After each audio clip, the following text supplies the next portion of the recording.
You see everyone on This meeting is being recorded.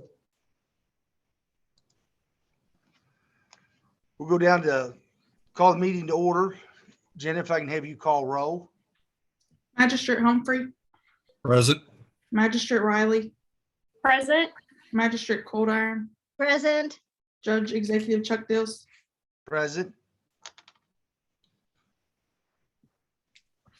Moving down to item 3, approval of the regular meeting minutes dated for March 1st, 2022. Make a motion to approve the regular minute meetings dated March 1, 2022 as printed. I second. Have a motion made by Magistrate Humphrey, a second by Magistrate Coldiron. All in favor by raising your hands. Appears all in favor, motion carries.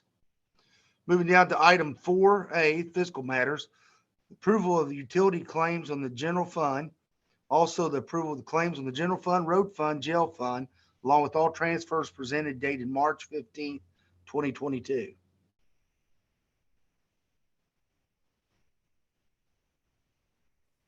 Having reviewed the utility claims on the general fund, road fund, and jail fund, and also the claims on the regular claims on the general fund, road fund, and jail fund, along with transfers presented, I make a motion we have approved. I'll second.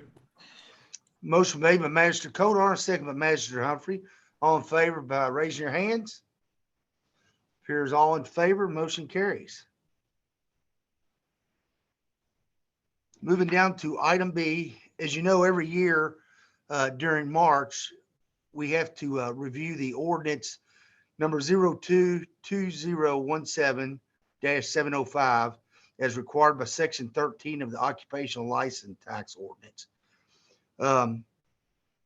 Every year as I present this ordinance for review, I just want to remind everyone that, you know, we're continuing with our infrastructure needs, and more so now than ever, our fuel cost is almost doubled. Our paving, we were fortunate on the bids we have currently out that we were able to lock into last year's figures, but with the fuel cost, not only is our road paving going to go up, but also just road maintenance because of that. You know, reviewing it, I recommend to the court that we don't do anything with it. We still maintain it as we are. And then, you know, it'll be reviewed again next year. With that being said, I'll make a motion that we continue with ordinance 02-2017-705 on the occupational license tax, that we maintain the same. We don't go down or we don't go up. Nothing would make me happier to be able to say we're in great shape and we can do away with this or lower it even more. But unfortunately, in today's times, we see the writing on the wall and what we're having to deal with. So based upon that and based upon the research and what we're seeing in today's times, I'm going to second the motion.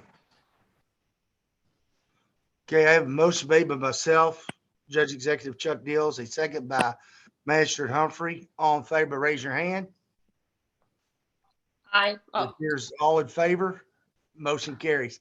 Yeah, I've stopped doing the Habit. saying aye and raising your hand. It's a whole lot easier on Zoom to do raise your hand. You throw us off every meeting.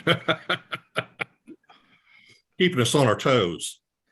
Okay, moving down to item C, we have Tabitha Clemens with us, our county clerk. And on the agenda, we have the Grant County Clerk's final settlement for 2021. And I believe she has some good news to present to the court. Hey, good evening, everybody. So Colton, do I have control of the slide? I don't think that I do. So you can go to the next slide if you want to. So just to kind of give you an overview of our office in 2021, we had 9 full-time deputies and 1 college intern during that time, still lower than the amounts that they had back before me. Definitely helped in 2021 having an extra set of hands. And now we're back to having 8 full-time people because you all have the wonderful Jenna on your team now instead of on my team. So I'm still heartbroken, but still so excited for her. So, Colton, is there a button that I can? Tabitha, push? Yep. there was, for some reason, it's like, it's not one to go. So I'm going to try to share a different way here, Okay. and maybe I'll be able to click. Can you all see that? Yep. Yes. Yes. Okay. All right. You may go There to we that go. third slide there, Tabitha. Yeah, go on to the third one. That's perfect. Thanks, Colton. Okay, so in 2021, we saw an increase in motor vehicle. We completed the most motor vehicle transactions than we ever have in our office since I've been tracking this since 2015.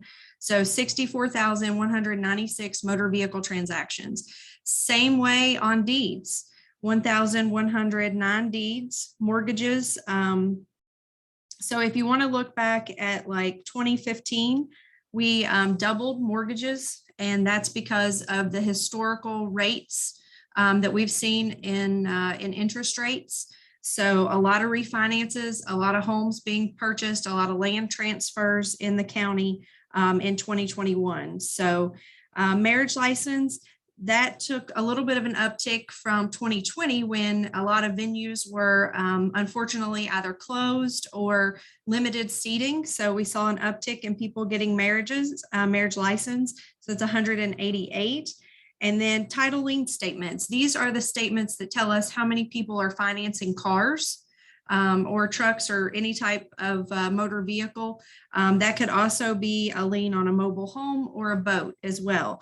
So that is up to 3,358 title lien statements for a total of 70,287 transactions of the type of transactions that we track. We do many more transactions than the 70,000 here in our office, but those are the ones that I find most valuable to track to try to give us an idea of how things trend in the market. So things were definitely up in 21. We've already seen a slowdown on the motor vehicle side from transfers. So that's something that we're going to keep an eye out on for the rest of 22. And part of that's due to there's not very many vehicles on lots right now that are new because of the chip shortage. And part of that is also now due to the gas prices soaring. We're not seeing a lot of trucks move and large SUVs at this point. So, and that's statewide. So those are things that many of us clerks track statewide. You can move on, Colton. So year-to-year budget comparison. So I'm not going to go through every year. I'm just going to highlight on 2021. But I like to give you a snapshot of where we were and where we are now. So the projected budget in 2021 was $7,882,429. We actually brought in $11,388,445. And then our disbursements, you can see, are there as well. So at this point, we projected we would turn over $11,489 to the court. As I tell you all every year, I always like to project lower and give you a great surprise at the end, rather than come crying and begging for money because I overspent a budget. So this year we're turning over. We gave the check to Chuck today. I had tears in my eyes, but that's okay. $208,546.50. So down to the penny, we're zeroed out of that account now. So so you can see that trend has increased. We were at 106, then we kind of dipped down for a couple years due to some dealership work that was missing, and then picked that back up. And of course, with the way cars are selling, it was a hot market. You saw that from the title lien statements that we completed, just the number of those that we did. And that doesn't include vehicles that are transferred without a lien. We have a lot of people who come in and pay cash for vehicles and trade with each other. So that's reflective in that $208,000 that the court's receiving. In 7 years, we have turned over $596,748.60 to the fiscal court in excess fees in 7 years. So that's a number that we are, we're proud to contribute to the fiscal court's coffers. And at the same time, realizing that this office, basically the only two things that you pay for on a regular basis for this office is the electric bill. And because it was cheaper to include the phone bill in with the fiscal courts, the phone bill in the last couple years when Chuck came into office and we redid the phones. Okay, we're ready to move on, Colton. Some notable increases. I always like to give you all a snapshot of where we stand with retirement and Social Security and insurance in the office. So from the retirement standpoint, we know this phased in approach that we're seeing that the legislator put into place several sessions back. You can tell that there's an increase in retirement year after year because we don't drastically change the number of employees that we have. It's not like we jumped up 3 or 4 or 5 employees. It's always within a 1 or 2 employee margin. And we still see these increases. And that's because retirement's mandated amount for the CERS fund is being phased in at this point. So in 2021, it was $106,633.16. Social Security actually decreased a little bit this year for my office. So $31,514, not by much, and 43 cents. And then insurance, because we did have that additional full-time person last year, and we had a couple changes within the office from like a spouse plan to employee with children or family plan. The insurance did go up just a smidge at $112,578.32. So that gives you an idea. I leave this information on here about the former insurance plan just for historical purposes. It's not anything that we need to go over this evening, though. So our next slide is in discussion with revenue that we collect in the county clerk's office on behalf of the fiscal court. Ad valorem taxes, you'll see that went up just over $50,000 from 2020. And that is, I think that's large in part to the governor's executive order from 2020, where he had people, he delayed the ad valorem tax payment that citizens pay on their motor vehicle because of the COVID pandemic. And our office was closed, not closed for business, just closed. We had to keep the doors locked. We were still here working every day. But some of that decrease is because of the deferred payment. We have a lot of people coming in now. I actually waited on one earlier today who paid 2 years at the same time because they missed last year. So I think that's why we saw an uptick in 2021 with ad valorem tax.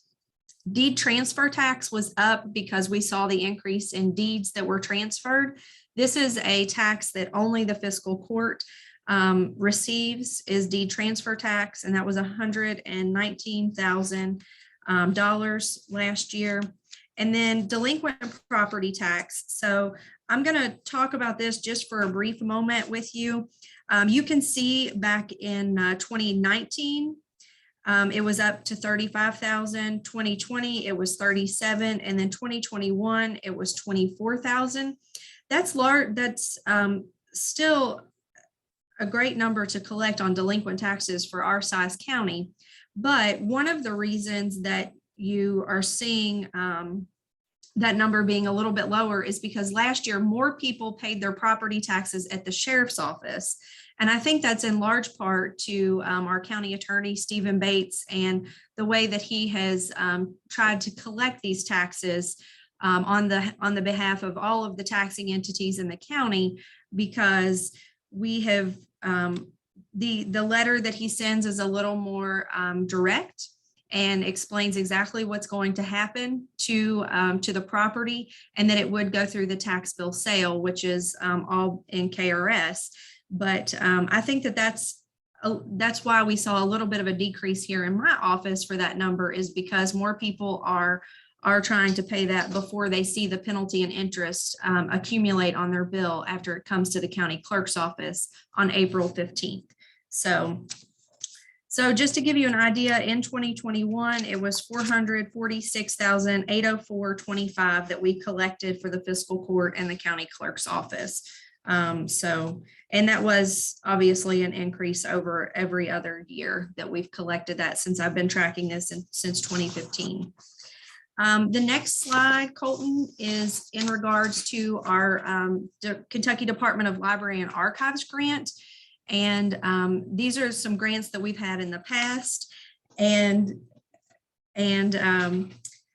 What the grant that we ended 2020 with was for our plats. So all of the plats that we house here in the county clerk's office are now electronically available through our click system that is supplied through software management, and here on the public computers in the office. So no longer are attorneys, title searchers, or property owners having to take those large plats out of the cabinet and try to finagle them to fit on a copy machine here in Grant County. We have all of the plats scanned in, and they're able to be printed by just your lot or the whole subdivision on legal or letter paper size. So that's something that was really important to us. It really helps us get where we need to be with the KRS that we will soon see passed, that will affect the modernization of county clerk's offices that I've been doing quite a bit of work on in Frankfort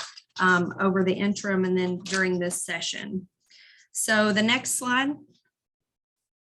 And full disclosure, Chuck knows all of these things. I just always like to point out some things that we would like to see happen in the office, and to kind of give you guys an idea of what we would like to see happen to the building in the next year.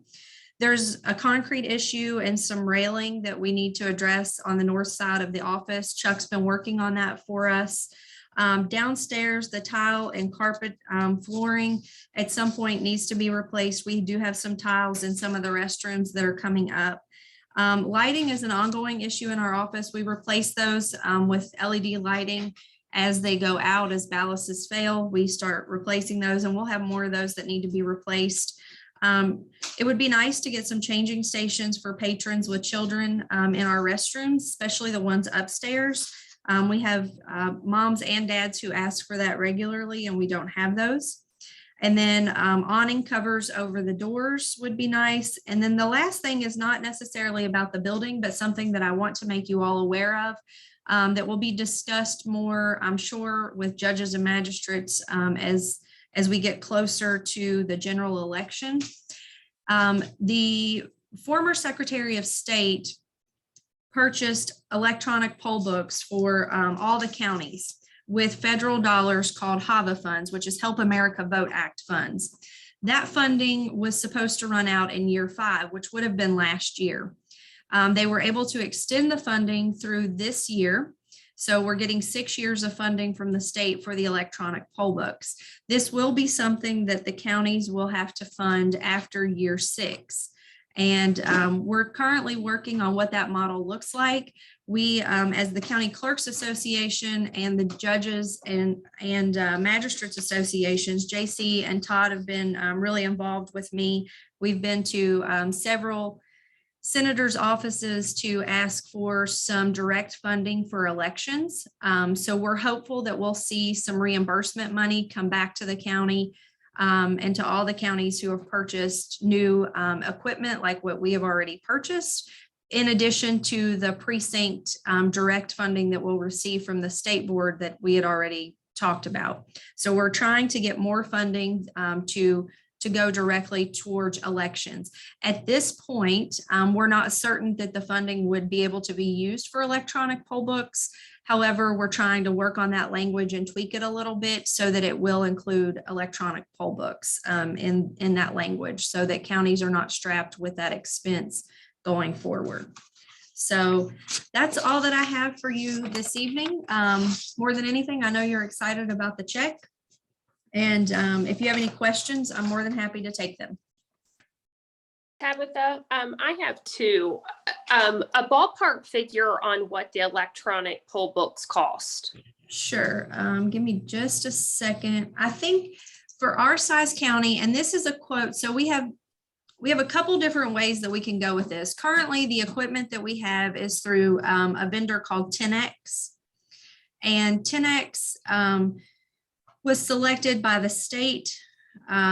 It was a bid that they did. It is not compatible with our current voting equipment because there's not any voting equipment that's certified in Kentucky that's compatible with 10X. So it works as two standalone systems. You have the poll book and then you have the machines.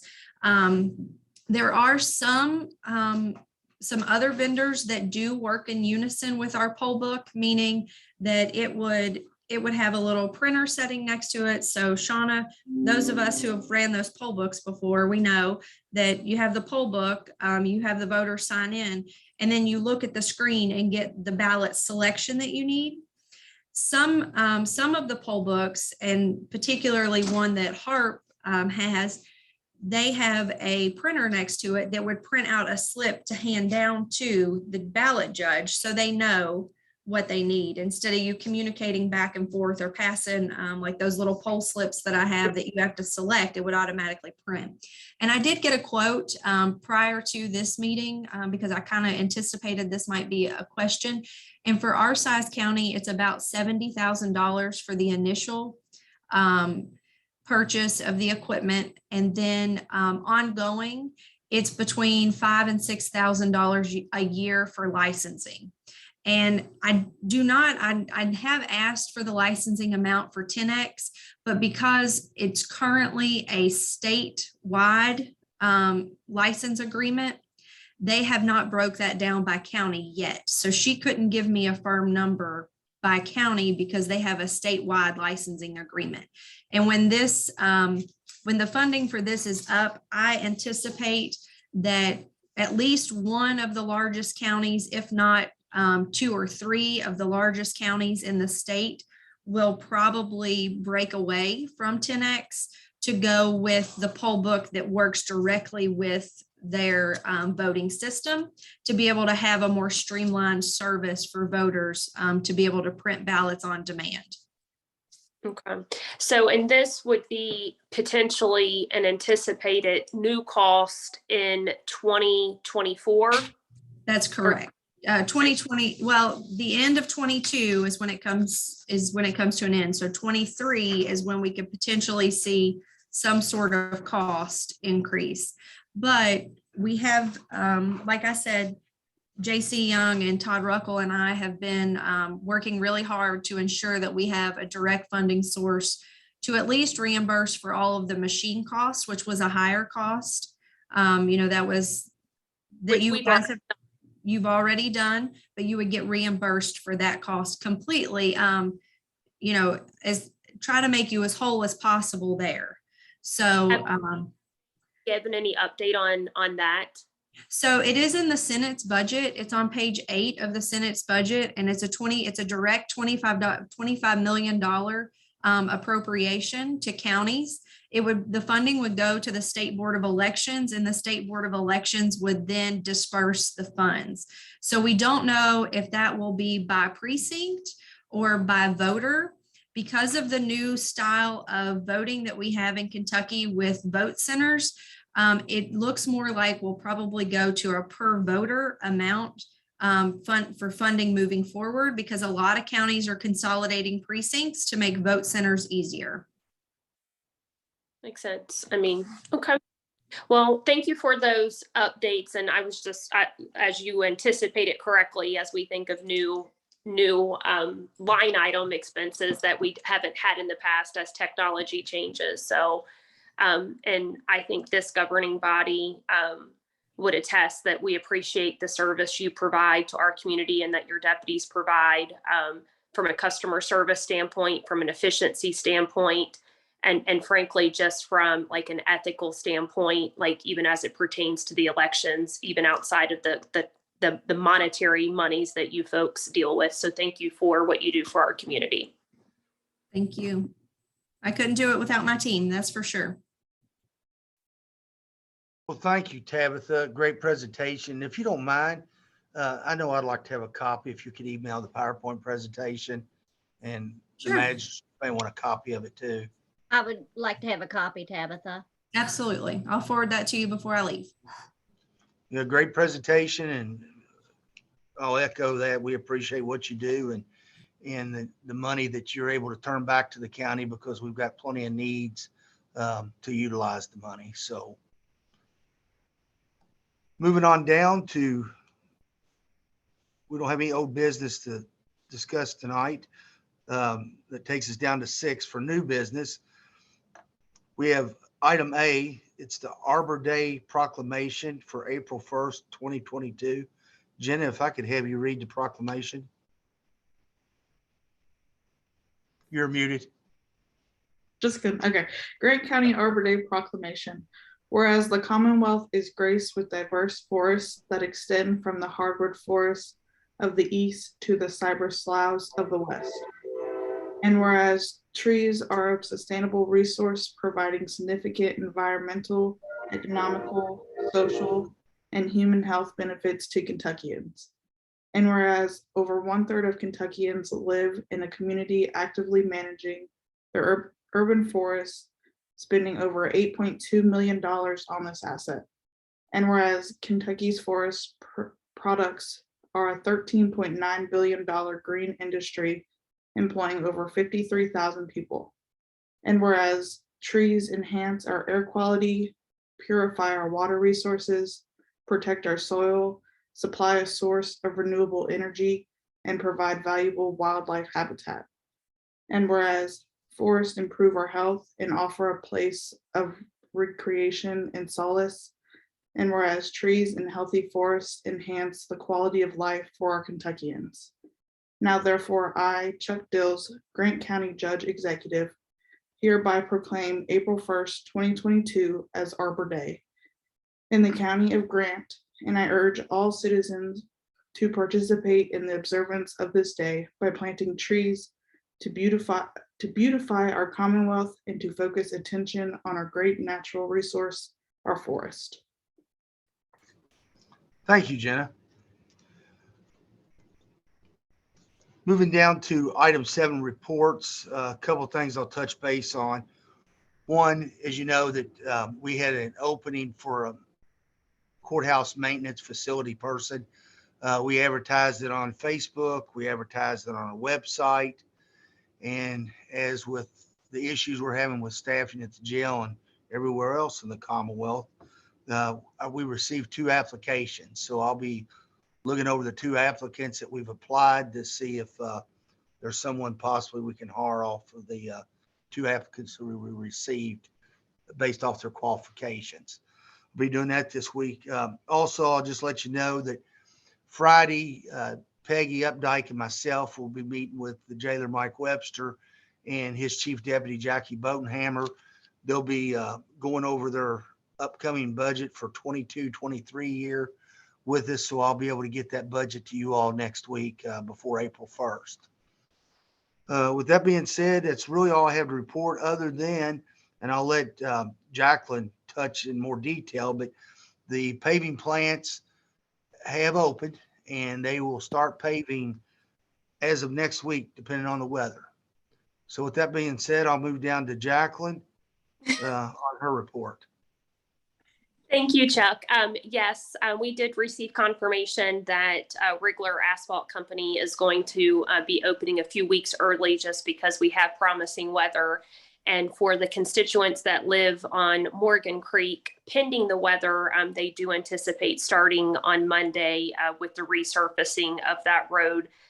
Frankly, that I have worked on for about 7 years for it to finally get its turn to be resurfaced. So those folks are really thankful for that. And Tatum and the road department have been out just prepping the road on what it is we need to do on our end. And then they will likely be transitioning later to Denny Road if weather further cooperates in the next couple of weeks. So as Chuck indicated, that was my main update just to share with those constituents on Morgan Creek.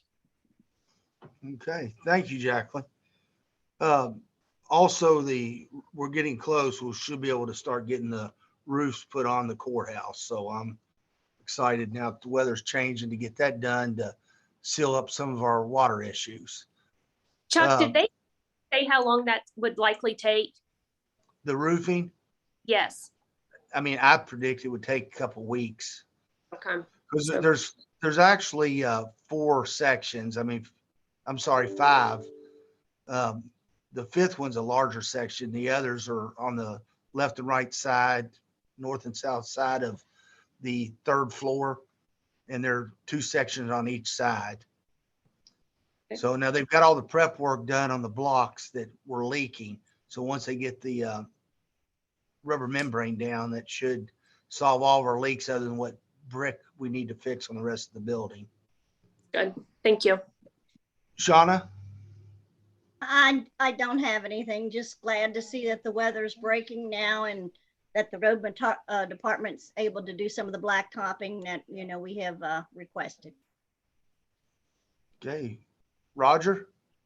Nothing to report. Okay. Great. Stephen, anything you have to add tonight? Nothing Okay. at all. With that being said, we're moving down to item 8, citizens address. Is anyone that's joined us have anything? Go ahead, Debbie. Yeah, I just had a quick question. Is it possible to get a copy of the road plan or see the road plan? Which ones are being done and stuff? Yes, I'll get that email to you. Try to get it out to you tomorrow on the ones that we've already got on the bids Mhm. that were locked in last year. They didn't get done. So there's quite a few roads on it. Okay, cool. Great. Thank you.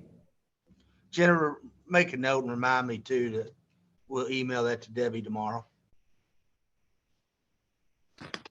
Okay. Have a Anyone picture of else? you, Debbie. Do what? I said, Chuck, I may have a picture of it. I could just text it to Debbie.